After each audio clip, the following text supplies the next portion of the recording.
Welcome to Femme Fantasy, where transformation, elegance, and self-discovery come to life. I never thought a Saturday morning could unravel everything I thought I knew about myself. There I was, in the kitchen, sipping my third cup of coffee, the sun slanting through the blinds in a way that made the dust particles dance like tiny prisms. The quiet hum of the house made me feel safe, normal, almost serene.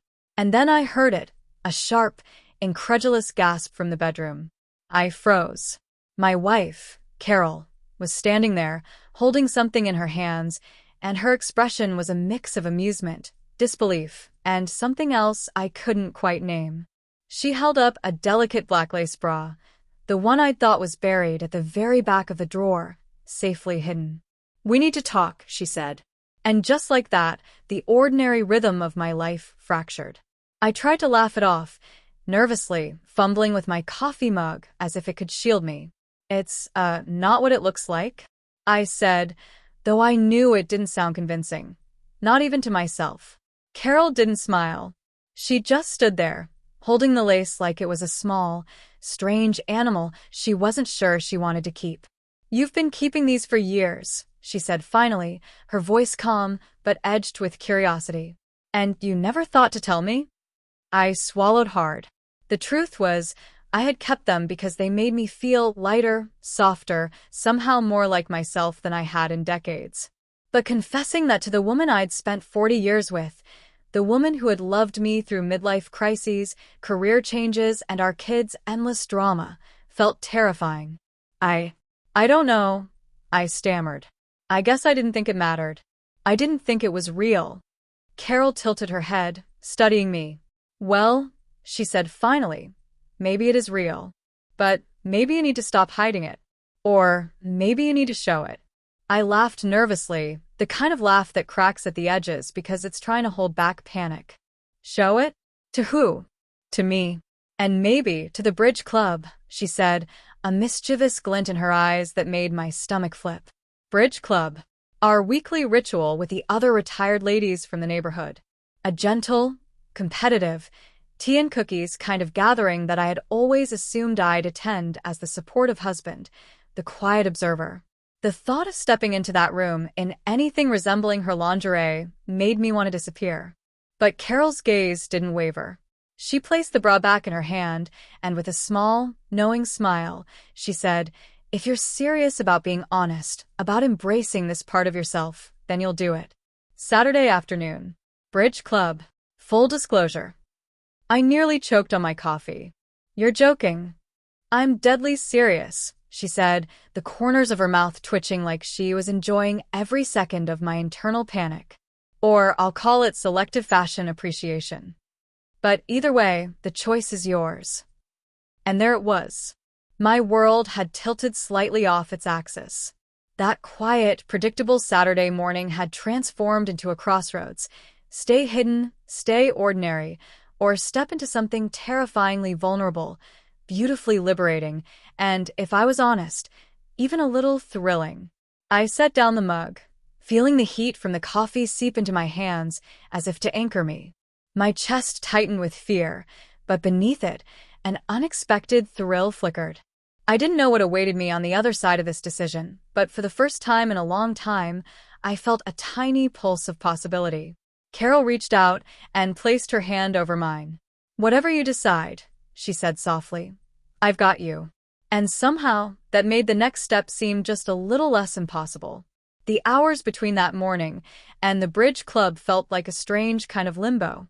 I wandered the house, trying to make sense of what Carol had proposed, or rather, what she had dared me to do. I caught my reflection in the hallway mirror and barely recognized the man staring back. The gray in my hair looked more pronounced, my shoulders a little stiffer than yesterday, but beyond that, there was a tension I couldn't shake, a tight coil of anxiety and curiosity twisting in my chest.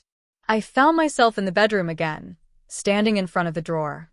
The lace sat there innocently, teasing me, whispering promises of freedom I wasn't sure I was ready to accept.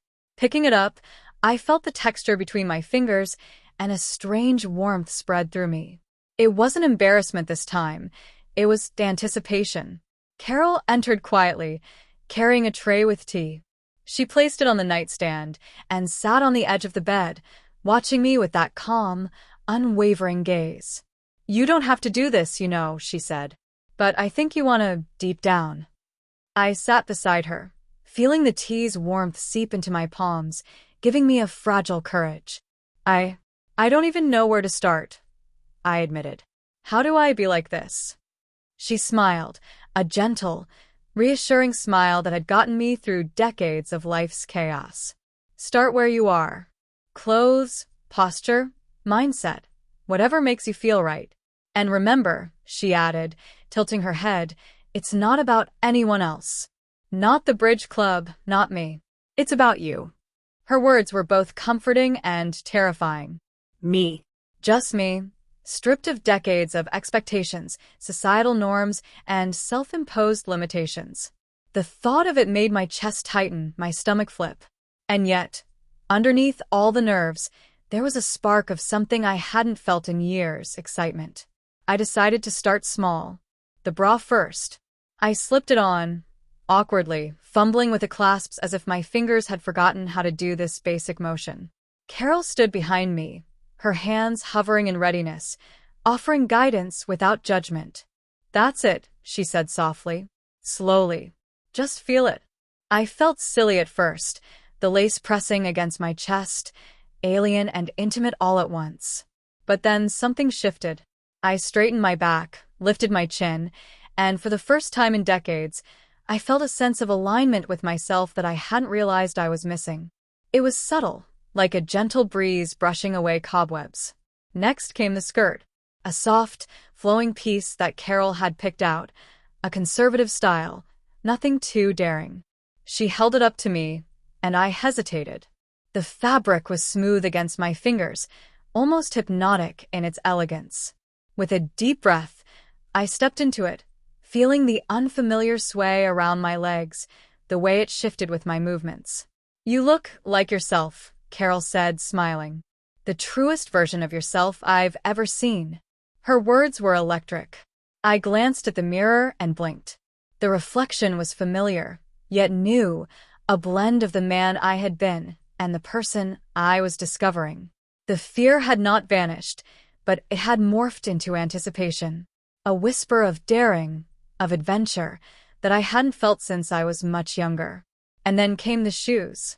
Modest, low-heeled, but with a slight curve that demanded attention.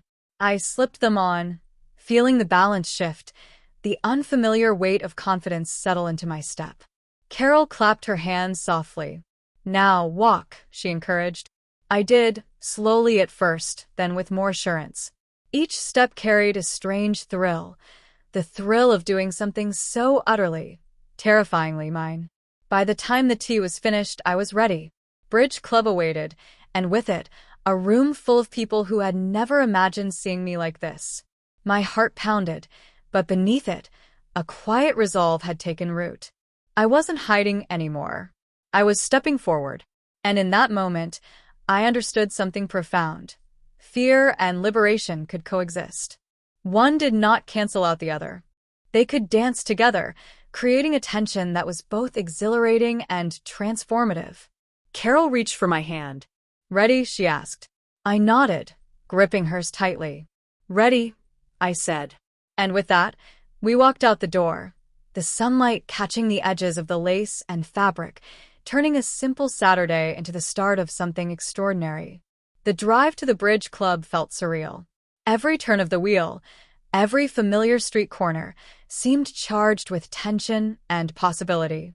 I kept my hands on the steering wheel a little too tightly, conscious of the unfamiliar sway of the skirt, the delicate shift of the fabric with each movement.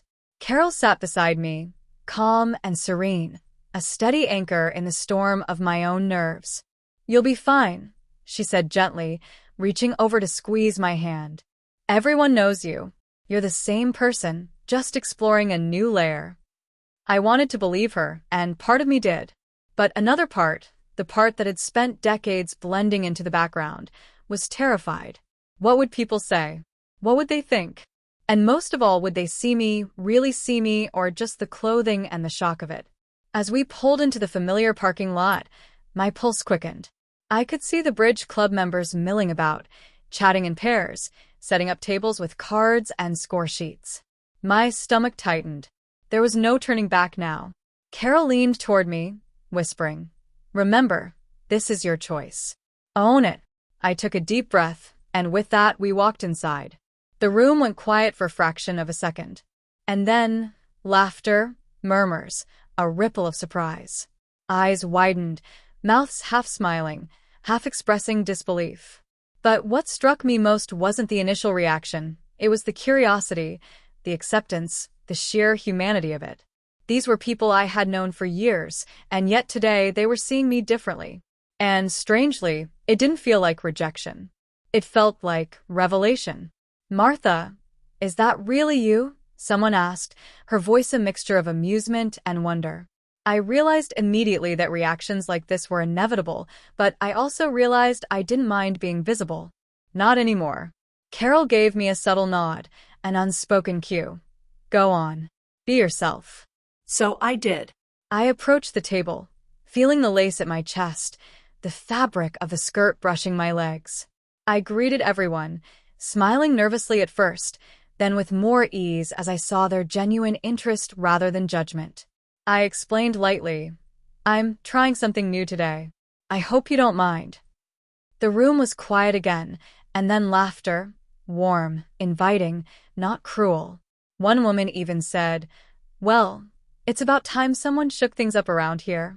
That simple statement, laced with humor, gave me permission I hadn't known I needed. Permission to exist unapologetically in my own skin or fabric, as it were.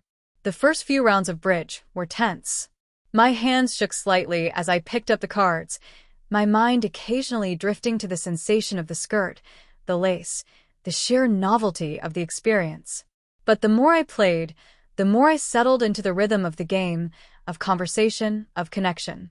People didn't focus on the clothes. They focused on me, on my laughter, my strategy, my presence. By the second round, I caught myself laughing freely, genuinely. Not the polite, constrained laughter of a man hiding behind convention, but the kind that bubbles up from surprise and joy. And in that moment, I realized something profound. The garments I had feared would expose me were instead liberating me.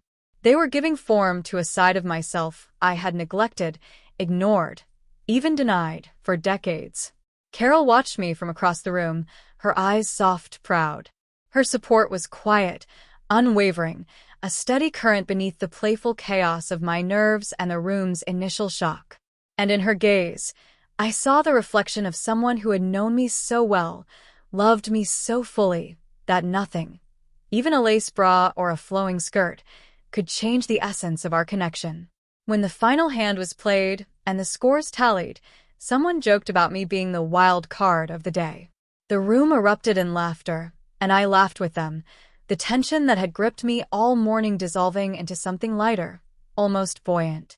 As we packed up to leave, one of the ladies came over, touched my arm gently, and said, "You know, I think you've just made Bridge Club a lot more interesting." I smiled, a strange mixture of relief and exhilaration washing over me. It wasn't just the acceptance, though that mattered. It was the revelation that I could surprise myself, embrace myself, and still belong. And as Carol and I walked to the car, the sun glinting off the pavement, I realized that the day wasn't just about a skirt or a bra, or even the reactions of others. It was about claiming space for myself, about daring to live authentically in the golden years, about discovering that liberation doesn't care how old you are, it only cares whether you are willing to step forward. The drive home was quiet at first, a comfortable silence stretching between Carol and me. I could feel the subtle hum of my own heartbeat, still buzzing from the novelty of the day. Every now and then, I would glance down at the skirt and lace, half expecting to feel ridiculous again, but instead, I felt settled. Lighter somehow, as if the layers of expectation and habit that had built up over decades were slowly peeling away. Carol reached over and touched my hand. "You were wonderful today," she said softly. "Not just because of, the outfit, but because you were brave. You let yourself be seen." I chuckled nervously. Brave seems like too big a word for something as silly as this, I said, motioning vaguely to the fabric swaying at my knees. Not silly, she said firmly. It's brave because it matters. Because it's honest. Because it's you. Her words settled around me like a warm blanket. For years, I had been someone who worried about appearances, about social norms, about blending into the background. And now, I realized that none of that mattered as much as I thought. I could be seen and still belong. I could step into the world differently and still be loved, still be respected. When we got home, I carefully hung the skirt and laid the bra out on the bed. I couldn't bring myself to put them away just yet. There was a sense of reverence, of acknowledgement, in seeing them neatly displayed. They were symbols, not of shame or secrecy, but of discovery and courage. Carol came up behind me and wrapped her arms around my shoulders. You know, she said, her voice playful, this doesn't have to be a one-time thing. You can explore this however you want. I froze, the idea both thrilling and terrifying. The thought of regular exploration, of embracing this side of myself openly, was daunting.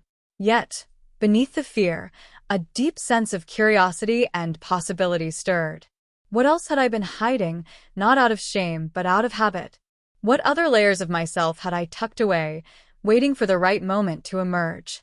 That night, I lay in bed, staring at the ceiling, replaying every moment of the day. I remembered the initial shock in the room, the laughter, the conversations, the warmth of Carol's hand in mine. I thought about the brief pangs of anxiety and the long stretches of exhilaration. And I realized something profound. This wasn't just about clothing. It was about choice, freedom, and the courage to live fully, even in later life. I drifted off to sleep with a strange mixture of exhaustion and exhilaration. The world felt larger, more nuanced, filled with possibilities I hadn't considered before.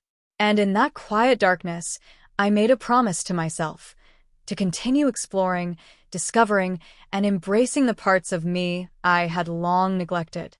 The next morning, I awoke with a sense of anticipation. Carol was already in the kitchen, humming softly, a smile playing on her lips. She turned to me and said, "So, how are you feeling today?" I looked down at myself, fully dressed in my usual attire, but with a lingering awareness of the lace and skirt from yesterday. I smiled, a quiet, confident smile. "I feel lighter," I admitted, and strangely excited. Carol laughed softly. "Good, because I have a feeling this is just the beginning." And for the first time in years, I believed her. I felt a subtle thrill at the thought of what lay ahead. More exploration, more laughter, more revelation. The world hadn't changed, but I had. And that, I realized, was everything. Over the next few days, I found myself thinking about the experience constantly. The way people had looked at me, not with judgment, but with curiosity and warmth. The unexpected freedom of being seen in a way I had long hidden. And the unshakable bond with Carol, who had supported me so fully, so unwaveringly, that I realized love in later life could be just as transformative, just as exhilarating, as the love and discoveries of youth. I started experimenting quietly at home. A cardigan over the skirt, subtle accessories, soft fabrics that felt comforting and liberating. Carol would watch with that knowing smile, sometimes teasing me gently, sometimes offering guidance, always encouraging. It became our shared secret, a new rhythm in our partnership that deepened our connection and added a spark of playfulness to our days. And through it all, I began to see a pattern emerge. Liberation wasn't about rebellion or shock. It was about honesty, self-acceptance, and the courage to step into the world fully, no matter the stage of life. Every day, every new outfit, every small choice felt like reclaiming a piece of myself that had been hidden away for too long. It wasn't long before the idea of wearing the skirt and lace to social events outside the house began to take root. The first attempt had been at the bridge club, and it had gone better than I could have imagined. But the thought of extending it further, to other gatherings or even casual strolls in the neighborhood, brought a fresh wave of both excitement and anxiety. One morning, Carol suggested we attend a small neighborhood coffee morning together. The kind of gathering where everyone knew each other's routines, habits, and of course, secrets, or at least thought they did. She looked at me with a twinkle in her eye and asked, "Do you want to take another step?" I hesitated, my heart skipping a beat. It felt audacious, almost reckless, to take this newfound freedom into another public space. But the memory of laughter, acceptance, and my own exhilaration at Bridge Club warmed me. "Yes," I said quietly, and immediately felt a thrill of anticipation that made my chest tighten. On the day of the coffee morning, I took extra care with my appearance. The skirt was flowing and understated, paired with a soft blouse that complemented the lace subtly peeking beneath. Carol watched approvingly, adjusting a small scarf around my neck. "You look radiant," she said, her words carrying a weight of sincerity that made me flush. The drive over was quiet, contemplative. My fingers traced the fabric at my lap, a soothing reminder of the liberation it represented. I wondered how people would react. Would they see me, truly see me, or would they only notice the clothing and laugh, or worse, whisper behind my back? When we arrived, familiar faces turned, eyebrows arched, smiles half-formed. There was surprise, of course, but also curiosity, and more importantly, recognition. They saw me, but they also knew me, and that recognition bridged the gap between novelty and acceptance. "Well, this is a surprise," said Marjorie, one of the regulars, as she poured coffee. Her eyes sparkled with amusement, but there was no malice. "I didn't think I'd see you like this." I smiled, the tension in my chest loosening. "I'm exploring something new," I said, trying to sound casual, though my voice carried a quiver of vulnerability. "I hope you don't mind." The group responded with warmth. One woman, who had been quiet and observant, nodded thoughtfully. "It's refreshing," she said. "And brave." Brave. There was that word again. I realized that bravery wasn't about heroics. It was about showing up, visible, authentic, and unapologetic.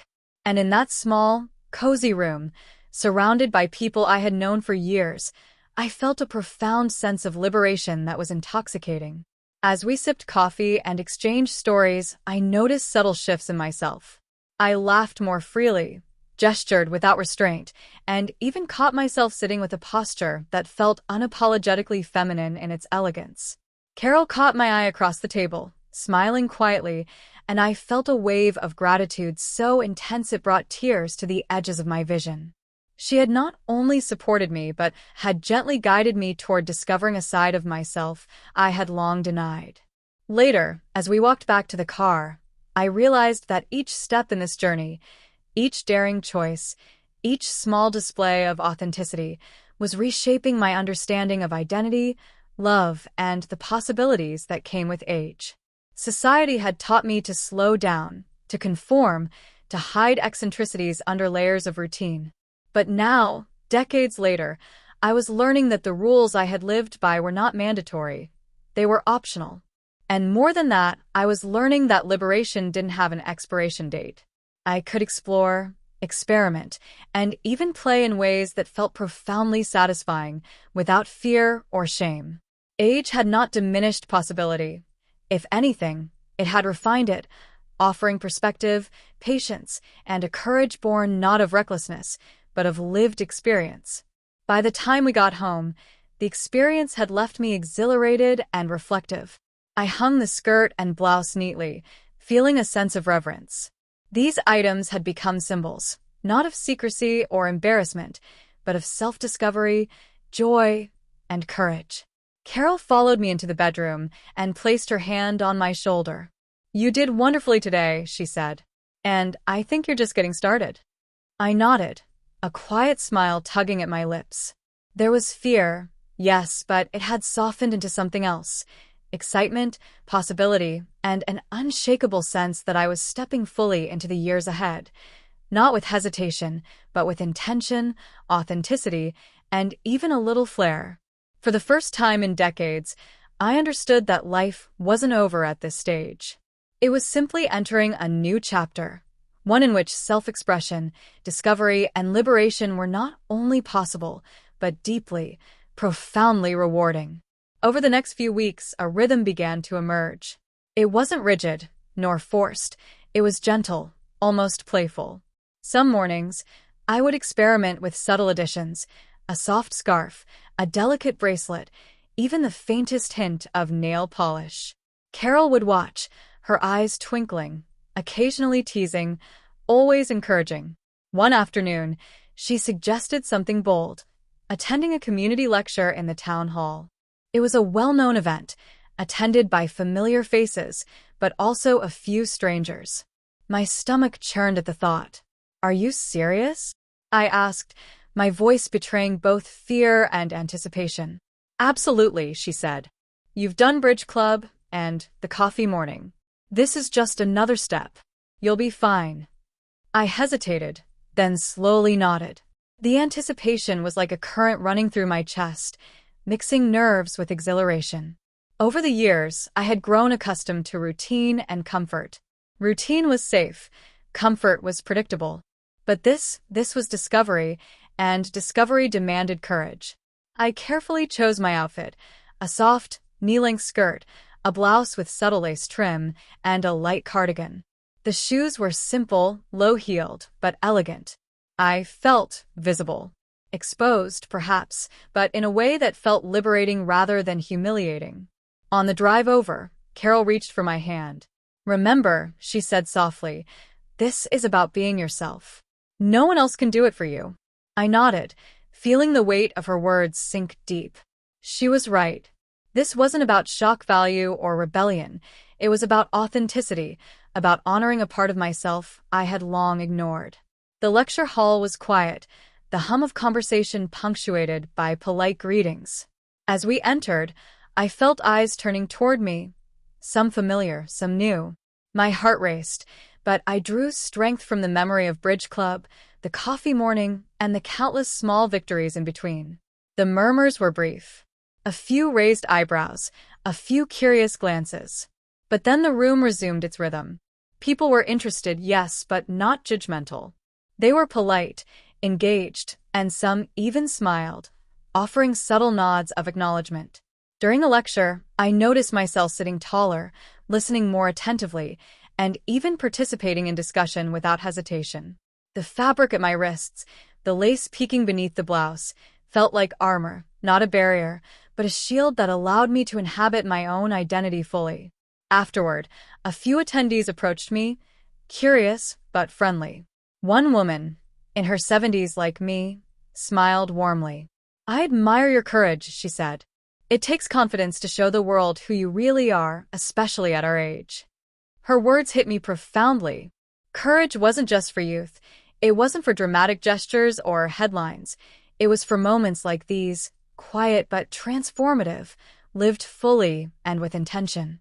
On the drive home, I reflected on the evolution of my journey. From the shock of being discovered by Carol, to the bridge club, the coffee morning, and now a public lecture, it was all part of a larger narrative. A story of discovery, acceptance, and the unshakable realization that self-expression doesn't have an age limit. That evening, as I laid out my outfit for the next day, I noticed a subtle shift in myself. There was confidence now, tempered with humility. There was joy, tempered with reflection. And there was anticipation, an eagerness to continue exploring this newfound dimension of life. Carol watched me quietly, smiling, and said, "You're becoming yourself in ways I never imagined, but ways I've always hoped for you." I felt a deep warmth at her words. The journey wasn't just about clothing or appearances or even public perception. It was about connection, to myself, to Carol, and to the world around me. Every layer I explored, every boundary I challenged, deepened my understanding of life, love, and the possibilities that awaited in the years ahead. And in that quiet moment, I realized something remarkable. Liberation wasn't sudden or dramatic. It was incremental, a series of small, courageous choices that, over time, created a life richer, fuller, and more authentically mine than I had ever dared to imagine. Life began to settle into a new rhythm, one that balanced familiarity with subtle rebellion. Some days, I dressed entirely in my usual attire, comfortable and predictable. Other days, I embraced the skirts, the blouses, the soft layers of lace and fabric, each choice a small celebration of self-expression. The line between fear and liberation blurred, leaving space for curiosity, joy, and reflection. One rainy afternoon, Carol suggested we host a small garden tea for a few close friends. My stomach flipped at the idea. Hosting was one thing. Hosting while exploring this side of myself felt like stepping onto a stage I wasn't fully ready to claim. "You'll be fine," Carol said, sensing my hesitation. "Your friends know you, they trust you. They'll see you, not just the clothes." I nodded, taking a deep breath. Preparation became a quiet ritual. I chose a soft, pastel skirt, a blouse with subtle embroidery, and a lightweight cardigan.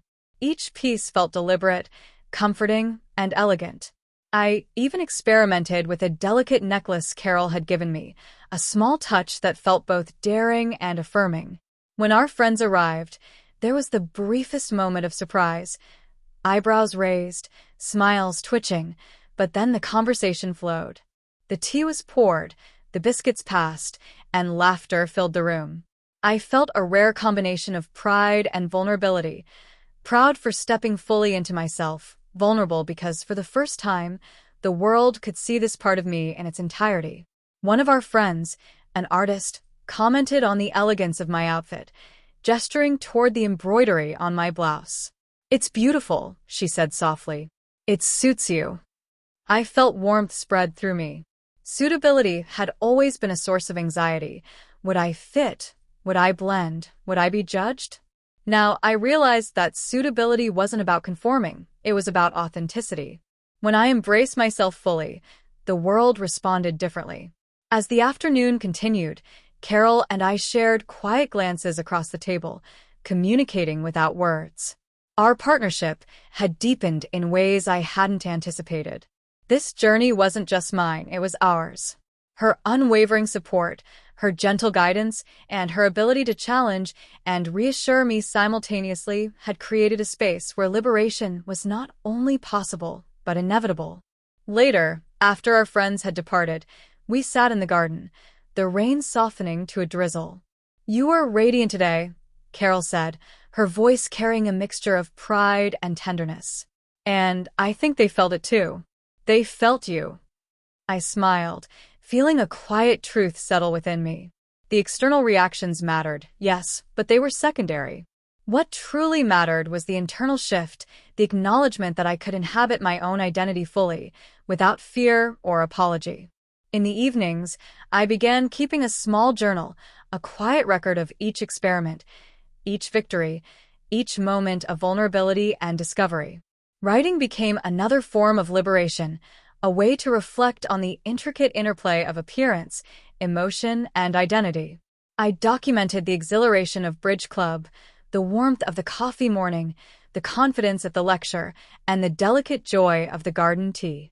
Each entry reinforced the understanding that self-expression in later life was not a whim, but a profound journey of rediscovery. One night, as I closed the journal and set it aside, Carol rested her hand on mine. "Do you remember when we first talked about the stash?" she asked, her voice soft. I laughed quietly. How could I forget? I thought I was going to die of embarrassment. "And now?" she asked, smiling knowingly. "And now," I said, "I feel alive. More myself than I have in decades." The realization settled around me like a warm embrace. This wasn't a fleeting experiment or a phase. It was an awakening. Each choice, each outfit, each daring step forward was a declaration of self, a reclamation of joy, and an acknowledgement that life, even in later years, could still be thrilling, transformative, and beautifully unpredictable. And as I drifted off to sleep that night, the rain tapping gently against the window, I felt a quiet certainty. The journey wasn't over. It had only just begun. Weeks turned into months, and my confidence in expressing myself grew steadily. What had begun as a secret, tentative exploration with Carol had blossomed into a rhythm that infused daily life with quiet exhilaration. Mornings were no longer purely routine. They became opportunities for self-discovery, for reflection, and for subtle daring. One afternoon, Carol suggested we attend a local art exhibit opening. The idea of being in a public space filled with strangers sent my heart racing. "You'll be fine," she said with a smile, noticing the tension in my shoulders. "Art is about expression. You'll fit right in." I dressed carefully, choosing a soft, flowing skirt paired with a blouse of gentle cream and lace accents, finishing with a lightweight scarf that added a subtle flourish. Each piece was chosen with intention, balancing elegance, comfort, and the quiet thrill of stepping fully into myself. As we walked into the gallery, the initial reactions mirrored those I had grown accustomed to: surprise, raised eyebrows, quiet murmurs, but then curiosity, engagement, and warmth. People approached the art, and slowly, their eyes returned to me with recognition and respect rather than judgment. I felt a subtle, almost intoxicating freedom. Here, in a room filled with paintings and sculptures, I could exist as my authentic self without the shadow of societal expectation. Carol stayed close, her presence a grounding force, and together we moved through the exhibit, exchanging observations and laughter. One woman, an artist in her late 60s, approached and said, "I love your style. It's so elegant and confident. You wear it well." Her words resonated deeply. Confidence, I realized, wasn't something that appeared instantly. It was cultivated through repeated acts of authenticity. Each small step, each daring choice, each moment of vulnerability had built a foundation that allowed me to inhabit my identity fully, even in spaces where scrutiny was inevitable. After the exhibit, we walked through the quiet streets, the cool evening air brushing against my cheeks. I felt alive, aware of every detail: the sway of the skirt, the softness of the scarf, the rhythm of my own breathing. Carol linked her arm with mine. "You're glowing," she said softly. I smiled. "It feels right," I admitted. "Finally, it feels right." At home that evening, we sat by the fireplace, reflecting on the day. The journey that had begun with the discovery of a small stash of lingerie had transformed into something far more profound than I had imagined. It wasn't merely about clothing. It was about honesty, courage, and the reclamation of a self long hidden beneath layers of conformity. I realized that this transformation had touched every aspect of my life. Conversations were richer, laughter deeper, and even the quiet moments with Carol carried an intensity one hadn't felt in years. Our partnership had deepened, strengthened by trust, shared discovery, and the thrill of embracing life fully, no matter the societal expectations or our age. In the quiet hours before sleep, I often reflected on the irony of it all. The very thing I had feared, being seen, truly seen, had become the source of liberation, joy, and connection. The bridge club, the coffee mornings, the art exhibits, they were not just stages for daring expression but mirrors reflecting back a self I had long denied. And through it all, Carol remained my constant, her support unwavering, her encouragement gentle but insistent. She had shown me that partnership, at any age, could be an engine of growth, courage, and deep emotional freedom. I closed my eyes that night with a sense of profound gratitude. For the first time in decades, I felt fully aligned with who I was, not just in the comfort of home, but in the public gaze, in the quiet admiration of friends, and in the intimate, unspoken connection with my wife. Life, I realized, was not confined by age or expectation. It was a canvas waiting to be painted with acts of authenticity, moments of courage, and expressions of joy, no matter how small or unconventional they might seem.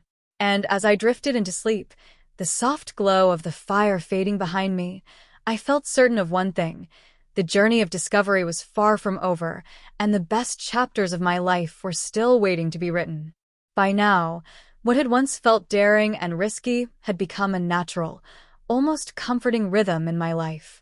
The initial thrill of being discovered by Carol had evolved into something far deeper: a quiet, enduring joy, a sense of alignment between my inner self and the world I moved through. Each outfit, Each gentle touch of lace or soft fabric was no longer a secret indulgence, but a statement of authenticity, a reminder that life in later years could still surprise and delight. One Saturday, Carol suggested we attend a local book club meeting. It was a small group, composed mostly of women we had known for years. I felt the familiar flutter of nerves, the uncertainty of being seen, but also a quiet excitement. There was something invigorating about stepping into a space where the norms were so firmly established, only to quietly challenge them. I chose a skirt of muted blue, paired with a blouse that had subtle lace trim and a lightweight cardigan. The ensemble felt both elegant and approachable. Carol smiled as she adjusted a pin on my scarf. "You're going to charm them," she said. "Just be yourself." When we arrived, there was that brief flash of surprise in their eyes, the subtle pause as they took in the unfamiliar sight of me in the skirt and blouse. But the pause was quickly replaced with curiosity, warmth, and engagement. I realized yet again that people respond to authenticity. If I was confident, present, and grounded, the clothes became a compliment rather than a statement. During the discussion, I felt an unusual sense of flow. I spoke with confidence, my gestures natural, my laughter unrestrained. The fabric swaying gently around my knees was a tactile reminder of courage and liberation, of the journey I had embarked on months ago. Carol's eyes met mine across the room, and in that glance, I felt a mixture of pride, love, and quiet triumph. Later, as the meeting concluded, one of the members approached me. "I admire your courage," she said softly. "You've inspired me to be a little braver, too." Her words resonated deeply. Courage, I realized, wasn't simply about daring acts or flamboyant gestures. It was about showing up consistently, fully, and honestly.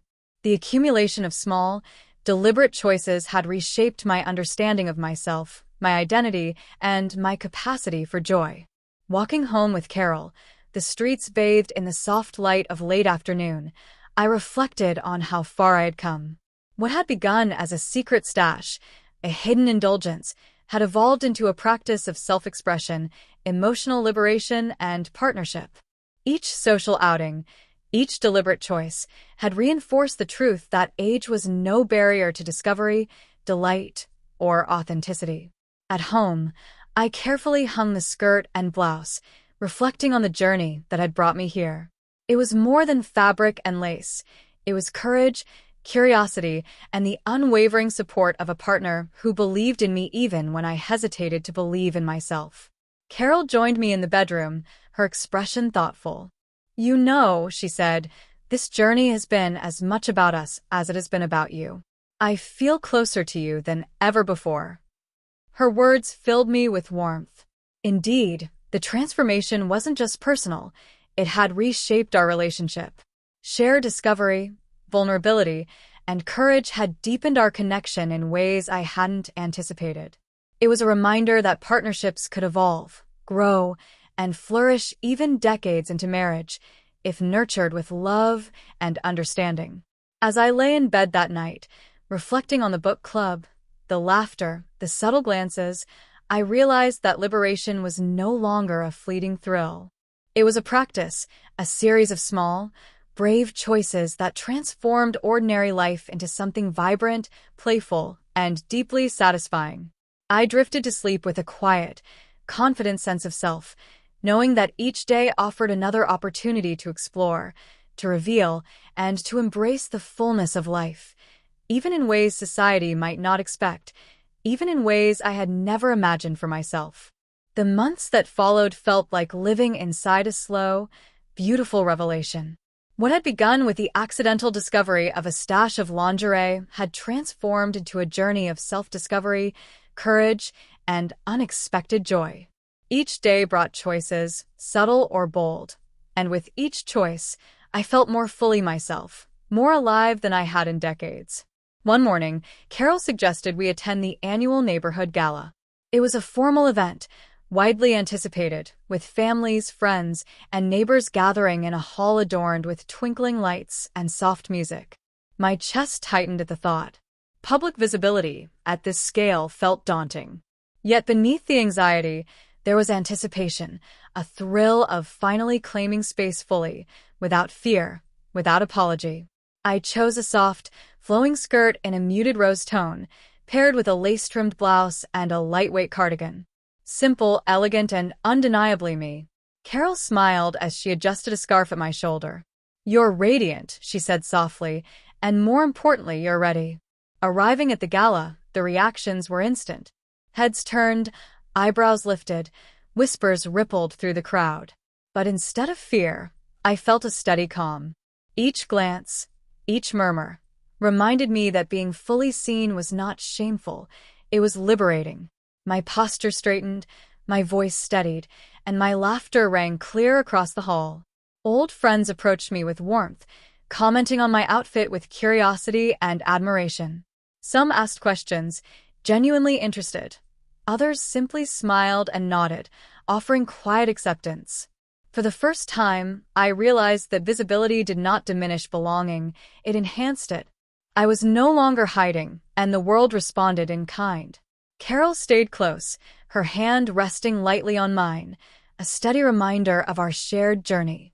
Together, we moved through the crowd, exchanging greetings, enjoying the music, and savoring the energy of connection. Each step was a testament to the months of growth, courage, and exploration that had brought me here. At one point, a neighbor whispered, "You've changed, but in such a wonderful way." I smiled, feeling a profound truth resonate within me. Change, even later in life, was not frightening, it was transformative. It was the opportunity to reclaim joy, authenticity, and the vibrancy of being fully alive. The skirts, the lace, the subtle adornments, they were symbols of a journey far greater than fabric. They were symbols of courage, liberation, and the courage to embrace life at any stage. By the end of the evening, I felt an unparalleled sense of accomplishment and peace. I had stepped fully into myself, navigated curiosity and judgment, and discovered the profound joy of living authentically. And the beauty of it all was that it wasn't just about me. It was about connection, partnership, and the realization that love and understanding could deepen, flourish, and support transformation at any age. Driving home with Carol, the quiet hum of the car filling the space between us, I realized how far we had come together. What had begun as a secret stash had become a bridge, bridging fear and liberation, isolation and connection, doubt and joy. I glanced at Carol, her eyes reflecting pride, love, and shared exhilaration. "You were incredible tonight," she said softly. I smiled, feeling the depth of truth in her words. "We were incredible," I replied. At home, I carefully laid out the outfit for the next day, not as a necessity, but as a celebration, a reminder that every choice, every daring step, every quiet act of honesty was part of an ongoing journey. And as I lay in bed, the moonlight casting soft shadows across the room, I understood fully that liberation is timeless, courage has no age limit, and joy can be discovered at any stage of life. My journey of self-expression had not only revealed a new facet of my identity, but had illuminated the enduring power of partnership, acceptance, and love. In the quiet of that night, I closed my eyes with gratitude and certainty. Life's most remarkable chapters are often written when we dare to reveal ourselves, fully and without apology. And at last I felt truly, beautifully free.